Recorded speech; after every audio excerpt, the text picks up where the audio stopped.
अस्सलाम वालेकुम नाज़रीन। 26 और 27 नवंबर की दरमियानी शब पाकिस्तान तहरीक इंसाफ के मुजाहिरीन पर ग्रैंड ऑपरेशन किया गया। उस पर उन्हें यहाँ से मुंतशिर किया गया इस्लामाबाद के जिना एवेन्यू से। तब से ही क्या सरायाँ और मुतज़ाद ख़बरें जो हैं सोशल मीडिया की जीनत बन रही हैं। ख़ास तौर पर पाकिस्तान तहरीक इंसाफ की जो कारकुन हैं, कितने उनके कारकुन इस ऑपरेशन के दौरान जाँ बहक हुए, कितने ज़ख्मी हुए और क्या सूरत हाल थी उस दौरान। इस वक्त मेरे साथ सुभान इफ्तिखार मौजूद हैं जो इस ऑपरेशन के एन बाद यहाँ पे पहुँचे थे जिना एवेन्यू पे। और ये वो वाहिद सहाफ़ी है जिन्होंने सबसे पहले जो बुशरा बीबी का कंटेनर था उसको कवर किया था और अपने इदारे को उसकी रिपोर्ट भी यहाँ से भेजी थी। सुभान से बात करेंगे। सुभान सबसे पहले ये बताएगा कि आप किस टाइम आए थे और जिस टाइम यहाँ पर आपने आके क्या माहौल देखा था, जिस तरह ग्रैंड ऑपरेशन ख़त्म हुआ उसके बाद आए थे या उससे पहले आए थे? फैज़ान, बहुत शुक्रिया। वैसे तो हम इस इवेंट को 24 नहीं बल्कि 23 नवंबर से ही कवर कर रहे थे, जब इस्लामाबाद इंतज़ामिया ने इस्लामाबाद के अतराफ़ और अंदरूनी और दाखिली रास्ते जो हैं उन्हें बंद करना शुरू किया था। तो जो 26 नवंबर की शाम थी, शाम के वक्त जो है रेंजर्स की जानिब से तमाम तर मीडिया को यहाँ से निकाल दिया गया था और ये तमाम तर जगह खाली करवा दी गई थी, जिसके बाद एक ऑपरेशन शुरू हुआ था। उस ऑपरेशन को हम बराह रास्त तो नहीं कवर कर सके, यानी कि यहाँ पे हम बैठ के तो देख रहे हूँ, ऑब्जर्व कर रही हूँ कि क्या हो रहा है क्या नहीं, चूँकि रेंजर्स की जानिब से और दीगर जो सिक्योरिटी नाफिज करने वाले इदारे थे उनकी जानिब से कहा गया था कि वो बिला तफरीक यानी कि ऑपरेशन करने जा रहे हैं, और उसमें अगर कोई सहाफ़ी या मीडिया का एहलकार रगड़ा जाता है तो इस पर उनकी जिम्मेदारी नहीं होगी। सो इस वार्निंग के बाद ना कि सिर्फ मीडिया यहाँ से निकल गया था डी चौक से, बल्कि टीवी के दफातर भी खाली करवा दिए गए थे। तो रात के वक्त यहाँ पर मुकम्मल हू का आलम था। वो तमाम चीज़ें आपने खुद देखी है, लेकिन जिस वक्त ऑपरेशन के फ़ौरन बाद मैं एक्चुअली इस वजह से यहाँ पहुँचा क्योंकि दफ्तर से यहाँ इस जिना एवेन्यू पर आने के लिए हम इस्तेमाल करते हैं चाइना चौक का रास्ता, लेकिन उस दिन यहाँ पे ऑपरेशन हो रहा था, हमें यहाँ तक एक्सेस नहीं मिल रही थी। और दूसरी जानिब शाम 10 या 10:30 बजे से ही गुजरात किस्म की खबरें सामने आने लग गई थी कि बुशरा बीबी कंटेनर छोड़कर चली गई है। बाद औकात ये खबर सामने आ रही थी कि अली बिन गंडापुर जो है वो कारकुनान को इसी तरह नहाते छोड़ कर चले गए हैं। इन मुतजाद खबरों में कोई ट्वीट क्या कर रहा था, कोई क्या कर रहा था, फिर अचानक 12 बजे के बुलेटिन के साथ ही टीवी स्क्रीन मुड़ गई और एकदम से नशर करना शुरू कर दिया कि अब ऑपरेशन किया जा रहा है। पीटीआई के कारकुनान डी चौक पहुंचे थे, उन्हें रेंजर्स की जानिब से और दीगर सिक्योरिटी फोर्सेज की जानिब से जो पीछे धकेला जा रहा है, पसपा हो गए हैं, पेशकदमी खत्म हो गई है। इससे कबल मेन स्ट्रीम मीडिया पर टोटली ये मामला ब्लैकआउट किया गया था। सो ये कंफर्म करने के लिए कि आया यहाँ पर ये जिस जगह पे हम वीडियो रिकॉर्ड करें यही राइट साइड पे जो कंटेनर्स पड़ा हुआ था, सो मैं ये कंफर्म करने के लिए आया कि बुशरा बीबी और अली बिन गंडापुर वाकई गए हैं या फिर ये मन गढ़ंत और झूठी अफवाहें। चूंकि बैक वक्त एक तरफ से टीवी रिपोर्ट कर रहा था कि चले गए हैं, जबकि ट्विटर पर कुछ साफी ये रिपोर्ट कर रहे थे कि वो अभी भी सेंटोरस के अच्छा, पास मौजूद आप है। यहाँ पर आए थे तो इदारे ने आपको भेजा था या फिर आप खुद ही आए थे देखने के लिए, कंफर्म करने के बतौर सहाफ़ी के वाकई जो सोशल मीडिया पे खबरें गर्दिश करी है उनमें सदाकत है? बिल्कुल ज़ाहिर है उस वक्त हमने रिपोर्ट करना था, और ज़ाहिर है आपको पता है बीइंग अ जर्नलिस्ट हमारी ड्यूटी यही होती है कि हम खुद हकायक की छानबीन करके वो रिपोर्ट करें। तो सो में जब यहाँ आया मैंने पूरा विजिट किया और मेरे आने तक मैं गया सेंटोरस माल जो है वहाँ तक गया, और बिल्कुल ये एक अजीब किस्म का माहौल था। जब हम छोड़ के गए थे यहाँ पे प्रोटेस्ट तो हज़ारों के हिसाब से यहाँ पर लोग थे, ये तमाम तर जगह भरी हुई थी। लेकिन जब मैं कोई मेरे ख्याल से 3 या 4 घंटे के वक्फे के बाद दोबारा यहाँ पहुंचा तो उस वक्त जो है मुकम्मल हू का आलम था। तमाम तर लोग गिरफ्तार किए जा चुके थे, जो माजी के साथ जो पुलिस के या फोर्सेज के हथे चढ़े उन्हें गिरफ्तार किया जा चुका था। जबकि जो इस जिना एवेन्यू का माहौल था वो बिल्कुल ही एक अजीब किस्म की शक्ल सूरत पेश कर रहा था। जगह जगह जो है वो आपको बाइक्स पड़े हुए उल्टे नजर आ रहे थे, जो कुछ जले हुए हैं। कई जगहों पर आपको नजर आ रहे थे ये जो रेडी वाले, जिस रेडियो पे और जिन मोटरसाइकिल के साथ वो व्यवस्था जो रेडियाँ होती है उन पे लाकर चावल कोई बेच रहा था या फिर चने बेच रहा था या ड्राई फ्रूट्स बेच रहा था, वो भी बेच रहे। उसी तरह अपनी तमाम चीजें यहीं फेंक कर, फ्रूट्स वगैरह फेंक कर यहाँ से भाग गए थे। वो मतलब अभी भी गर्म हालत में, मुझे याद है यहाँ पर एक कंटेनर था बाज के साथ एक रेडी पड़ी हुई थी, उसमें चावल उसी तरह गर्म हालत में मौजूद थे, और बाकी जो वो वहाँ पे उसकी देखभाल के लिए कोई नहीं था। इसी तरह से जब मैं जिना एवेन्यू पहुंचा तो जिना एवेन्यू पहुंचने तक रास्ते में कई सारी गाड़ियां पड़ी हुई थी, जिनमें से कुछ टूटी हुई थी और जो थोड़े नए मॉडल से वो साबित थे। लेकिन एक बड़ी मज़ाक़ खेज बात ये हुई कि मैं फिर जिना एवेन्यू से वापस डी चौक गया। वहाँ पे चूंकि मोहसिन नकवी ने प्रेस कॉन्फ्रेंस करनी थी, इतने में मोहसिन नकवी भी आ गए और उनके साथ एहतियात तारड़ ने विजिट किया। ठीक है, सेंटोरस तक वो भी अपने स्क्वाड के हमरा गया और वापस आके उन्होंने तमाम चीज़ों को फॉलो किया। मैं दोबारा डी चौक गया, डी चौक से होकर फिर मैं जो है वो 7th एवेन्यू गया। तो 7th एवेन्यू से गाड़ियों का मतलब जो ज़्यादा लोग छोड़ के गाड़ियाँ भागे तो 7th एवेन्यू छोड़ के भागे थे। लेकिन 7th एवेन्यू पे ये था कि जब मैं दोबारा वापस आया तो सिर्फ वो गाड़ियाँ पड़ी हुई थी जो टूटी हुई थी। टोटे वगैरह वहाँ पर मतलब ये जो हाईएस्ट वैगन्स होती है ये वहाँ पर पड़ी हुई थी, और पुराने मॉडल्स की कारें जो है जो तोड़ी गई थी वो वहीं पर थी। जबकि सोनाटा और इस तरह की जो दूसरी गाड़ी मैंने जाते हुए देखी थी वो वहाँ पर अच्छा, मौजूद ये नहीं थी, बताएगा, वो ले जा चुके थे। जिस टाइम आप यहाँ पे विजिट कर रहे थे और चीज़ों का मुआयना कर रहे थे, तो फोर्सेस यहाँ पे उस टाइम मौजूद थी? जी, फोर्सेस जो है वो कुछ आगे मौजूद थी जो सेंटोरस से आगे का सर्च ऑपरेशन कर रही थी, जबकि बाकी फोर्सेस पूरे इलाकों में फैल रही थी। जितने भी यहाँ पर मराकज़ है, चूंकि राइट साइड पे जो है F7 मरकज़ लगता है, साथ में F6 मरकज़ लगता है, आगे जाकर F8 मरकज़ लगता है, इसी तरह से लेफ्ट साइड पे जिना एवेन्यू के यहाँ पर जी का पूरा सेक्टर लगता है जिसमें G6 है, 7 है, 8 है। तो इन तमाम तर मराकज़ में सिक्योरिटी फोर्स की जानिब से सर्च ऑपरेशन जारी था, जो कि सुबह तक जारी रहा। मुख्तलिफ गाड़ियों पे, मोटर बाइक्स पे लोग जो है वो सर्च कर रहे थे, लोगों से पूछ रहे थे। इवन मुझे जहाँ पर जब मैं पहुंचा और मैं वो उस कंटेनर पर जो है रिपोर्ट कर रहा था, जो कंटेनर उस पर अभी भी आग लगी हुई थी, जब मैं वहां पहुंचा तो आग अभी चल रही थी, शोले भड़क रहे थे। तो मैंने वो रिपोर्ट करना चाहा तो इतने में एक बड़ी वीआईपी किस्म की हुड्डा की गाड़ी आई, वो रुकी और उन्होंने जो है वहाँ अंदर से कुछ लोग उतरे। उन्होंने भी हाथ में बड़े मतलब धुंधले से लोगो उठा रखे थे हमारी तरह के, यानी कि वो खुद को साफी दायर करने की कोशिश कर रहे थे, यूट्यूबर दायर करने की कोशिश कर रहे थे। और वहां पे उन्होंने 2-3 ट्राइज की कि वो कुछ रिकॉर्ड करें, लेकिन उन्हें ऐसा कुछ बोलना भी नहीं आ रहा था। उसके बाद मुझसे उन्होंने कुछ गुफ्त शनीद की और उसके बाद वो चल दिए। यानी कि मुख्तलिफ सूरतों में लोग इस एहतजाज के अंदर रैकी करने के लिए भी मौजूद थे। सो जब कंटेनर की अगर बात की जाए तो मैंने जो एक बड़ी मुख्तलिफ चीज़ देखी वो ये कि कंटेनर से कोई 10 या 12 फीट, मैंने बल्कि ट्वीट भी की थी वो वीडियो, कि 10 या 12 फीट के फासले पर एक गैलन पड़ा हुआ था, और उस गैलन से बिल्कुल ताज़ा जैसे इस पेट्रोल की बू आ रही होती है वो बू आ रही थी। लेकिन बड़ी बुदाका है इस बात ये थी कि उस गैलन को आग नहीं लगी, लेकिन मेरे ख्याल से किसी ने अगर आग लगाई है, अगर इन्वेस्टिगेशन की जाए तो डेफिनेटली की भी जानी चाहिए, लेकिन होगी नहीं। तो उस पर किसी ने पेट्रोल छिड़क के, और ज़ाहिर है उस वक्त जमघटा इतना ज़्यादा था, हवा में इतना ज़्यादा, तो उन्होंने गैलन उठा के पीछे फेंक दिया। गैलन दूर पर रहा, गैलन ने आग नहीं पकड़ी, बाकी पूरी गाड़ी आग की उसमें आ गई और फिर वो जलकर खाकसतर हो गई, लेकिन गैलन जो पीछे पड़ा हुआ रह गया। मैंने वो वीडियो भी बनाई थी और उसमें ट्वीट में ये कहा भी था, वीडियो में ये कहा था कमेंट्री करते हुए कि हम इसे छू नहीं रहे इस वजह से कि कल क्या पता यहाँ पे इन्वेस्टिगेशन हो तो उसमें कोई खलल ना आए। अच्छा सुभान, ये बताएगा, जब ग्रैंड ऑपरेशन हुआ तब से बहुत सारी क्या सराहियाँ हो रही हैं कि जिना एवेन्यू को धो दिया गया था फौरी बाद, यहाँ पर खून ही खून था और बेतहाशा लाशें यहाँ पे पड़ी हुई है। खासतौर पर पाकिस्तान तहरीक इंसाफ की जो सोशल मीडिया ब्रिगेड है उनके रहनुमाओं की जानिब से इस तरह के तो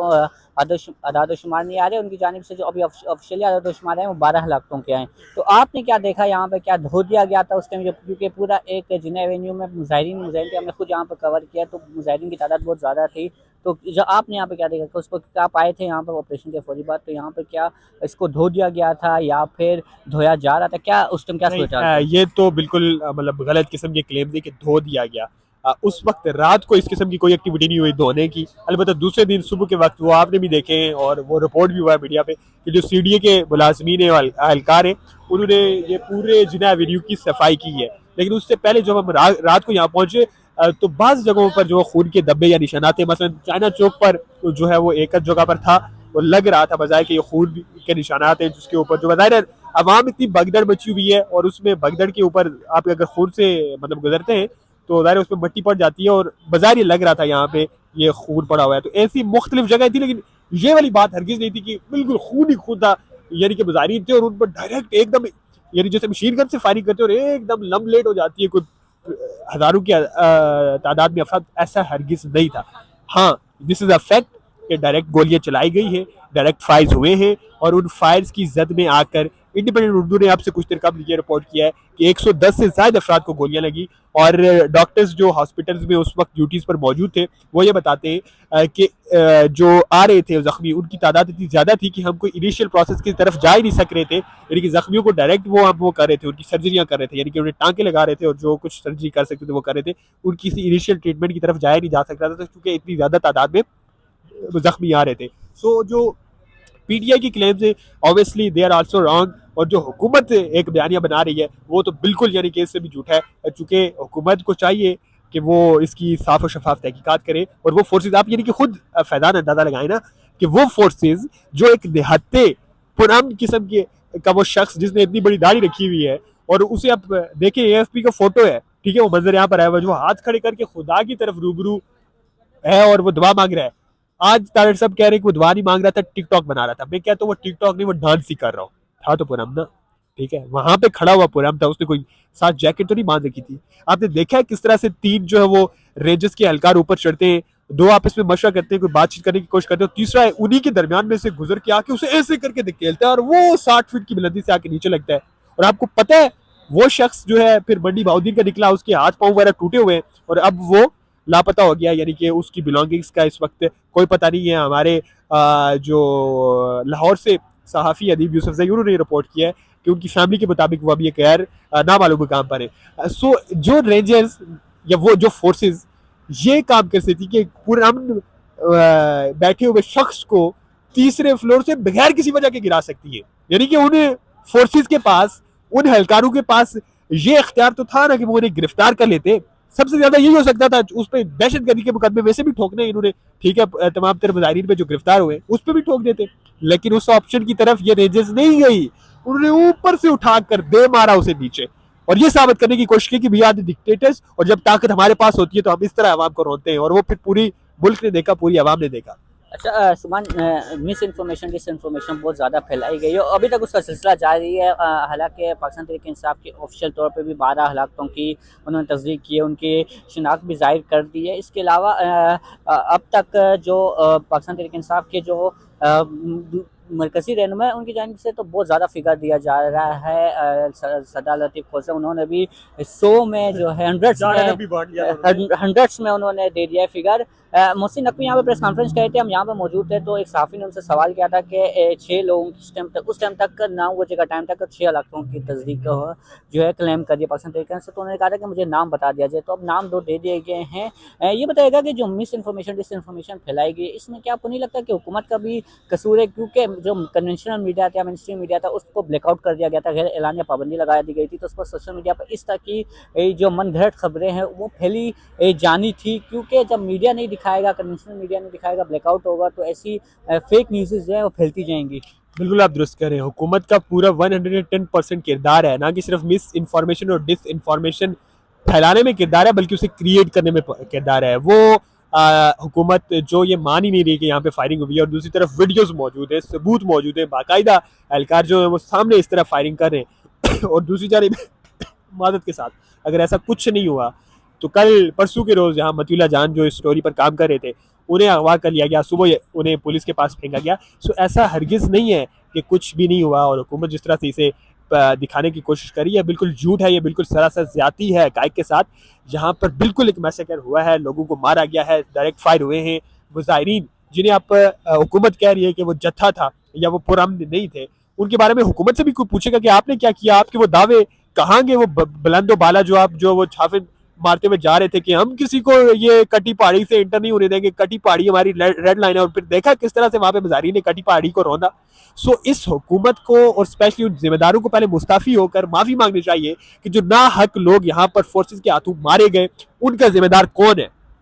ठीक है। और उसके बाद जो ये मिस इन्फॉर्मेशन और डिस इन्फॉर्मेशन है, एक तरह से प्रोपेगेंडा फैलाया जा रहा है, मुख्तलिफ अकाउंट्स मती साहब ने बिलफर्ज इस पर काम कर रहे थे, तो उन्हें कंट्रोवर्शियल बनाने के लिए जो ज़ाहिर है आपको तो पता है आजकल जो हमारे मीडिया में भी बड़ी वादिया तफरीक मौजूद है, इंटेलेक्ट खुद को इंटेलेक्ट कहलवाने वाला वो तबका जो इससे पहले मुस्लिम लीग नवाज की हुकूमत में खुद को दानिश्वर कहलाता था और एंटी एस्टैब्लिशमेंट हुआ करता था, आजकल वो एस्टैब्लिशमेंट का बगल बच्चा है, उनके कहने पर ट्वीट्स करता है, उनके कहने पर इतने बड़े यानी कि इस इवेंट को जिसमें 12 के करीब जो आप बता रहे हैं कि शहादतों की तस्दीक हो चुकी है, उसे वो कह रहा है यहाँ पर कोई तो गोली चली नहीं, हम यही साथ मौजूद थे। सो ये एक प्री प्लान प्रोपेगेंडे के तहत हुकूमत और उसके हवारी इसे जो है वो सबूताश करने की कोशिश कर रहे हैं, लेकिन ऐसा होगा नहीं क्योंकि ज़ाहिर चीज़ें जो रिकॉर्ड का हिस्सा हैं आज ना सामने आई तो कल डेफिनेटली सामने आनी चाहिए, चूंकि हुकूमतें बदलती रहती हैं इस तरह के। ये आज जो यहाँ पर या इक़्तिदार पर बड़े जमाने उन्होंने कल नहीं रहना, लेकिन ये जो फोर्सेस की आपने कल रवैया देखा है ना इन 2 दिनों में, उसकी डेफिनेटली तहकीकात होनी चाहिए। मतलब कोई इंसानियत से सरोकारी नहीं है, आप तीसरे मंजिल से उठाकर लोगों को फेंक रहे हैं, तो फिर फैजान क्या आप हुकूमत करेंगे और क्या उस हुकूमत की लोग और उस कानून की और उस रियासत की इज्जत करेंगे। बहुत बहुत शुक्रिया सुभान। राजा सुभान इफ्तिखार हमारे साथ मौजूद थे, इन्होंने अपनी आंखों देखा हाल जो है बयान किया है। जिस तरह कहा जा रहा है हुकूमत की जानिब से कि यहाँ पे फायरिंग नहीं हुई है, लेकिन विजुअल्स इस चीज़ के मौजूद हैं, नाकाबिल तरदीद है, विजुअल्स मौजूद हैं, इंटरनेशनल मीडिया में रिपोर्ट हुए हुए हैं, अल जज़ीरा ने रिपोर्ट में आपको इंटरप्ट करूंगा, सिर्फ इंटरनेशनल मीडिया में ना के रिपोर्ट में उसी दिन गार्डियन की उसी दिन 26 नवंबर की रिपोर्ट है कि 18 हलाकतें हुई, ठीक है, गार्डियन ने ये रिपोर्ट किया। इस तरह से बीबीसी ने जो कल वो बनाई है एक शॉर्ट डॉक्यूमेंट्री, वो आप देख लीजिए उसमें क्या रिपोर्ट हुआ। आज इंडिपेंडेंट ने रिपोर्ट किया और मुख्तलिफ, हम जब अपने दोस्तों से बात करते हैं, यहाँ पे ज़ाहिर है हमारे भी ताल्लुकात रेफरेंसेस और मौजूद हैं, इसी फील्ड में हम भी काम काज करते हैं, डॉक्टर डरे हुए हैं, रिकॉर्ड नहीं दे रहे, रजिस्टर नहीं दिखा रहे कि हमारी ज़ाहिर है हमारा बाल बच्चा है, हमारी नौकरियां, हमारी रैकी हो रही है, हमारे फूड जो है वो ट्रेस किए जा रहे हैं, ठीक है। तो ऐसी सूरत हाल में ऐसा तो नहीं है कि यहाँ पे कुछ भी नहीं हुआ, हुआ बहुत कुछ है, लेकिन हुकूमत उसे छुपाने की जी नाकाम बिल्कुल, कोशिश जिस कर तरह रही है। सुभान कह रहे हैं कि हुआ बहुत कुछ है, छुपाने की कोशिश की जा रही है। अल जज़ीरा की रिपोर्ट है जो उन्होंने पूरी इस प्रोटेस्ट पे रिपोर्ट बनाई है, उसमें जो सिक्योरिटी एहलकार हैं वो स्ट्रेट फायरिंग करते हुए AK-47 से नज़र आ रहे हैं। रबड़ की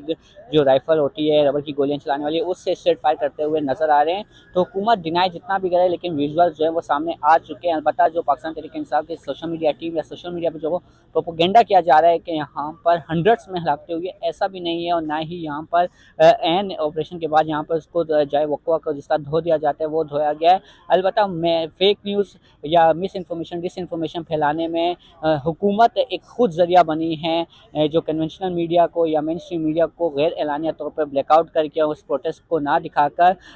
और इसी के साथ साथ फायरिंग का जिस तरह बात की जा रही थी, तो हम यहाँ पर मौजूद थे और मोहसिन नकवी की 9 बजे प्रेस कॉन्फ्रेंस थी, तो उससे एन पहले यहाँ पे शदीद फायरिंग की आवाज़ें आ रही थी। हम प्रेस कॉन्फ्रेंस में थे, तो वहाँ पर वज़ारत दाखिला की एक सीनियर अफसर हैं, तो जो फायरिंग की ब्रस्ट चलने के पास आई, तो वहाँ पर ये डिस्कशन हो रही थी कि यार पता नहीं चला कि मुजाहिदीन की तरफ से फायरिंग हुई है या हमारी तरफ से हुई है, लेकिन फायरिंग हो रही थी और बाकायदा तौर पर पूरा इलाका इस फायरिंग की आवाज़ों से गूंज रहा था। अलबत्ता इन मुजाहिरा करना किसी भी जमात का हक है, पुरअमन मुज़ाहरा करना हक है, और हुकूमत को भी चाहिए था कि इनको अकोमोडेट करती। जिस तरह हुकूमत दावा कर रही है कि इनको समझाने का मकाम दिया गया था, तो पाकिस्तान तहरीक इंसाफ को भी थोड़ा अगर ख़तरा तक इंसानी जानों का ज़िया होगा तो समझाने के मकाम पे मुंतकिल हो जाना चाहिए था। इस पूरे वाक़े की तहक़ीक़ात होनी चाहिए ताकि कसूरवार पता चल सके। जो 10 या 12 जो भी जितनी भी कीमती जानों का ज़िया हुआ है, उनको तो इंसाफ़ मिल सके कि आखिर ये कीमती जानें किसकी वजह से ज़ाया हुई है।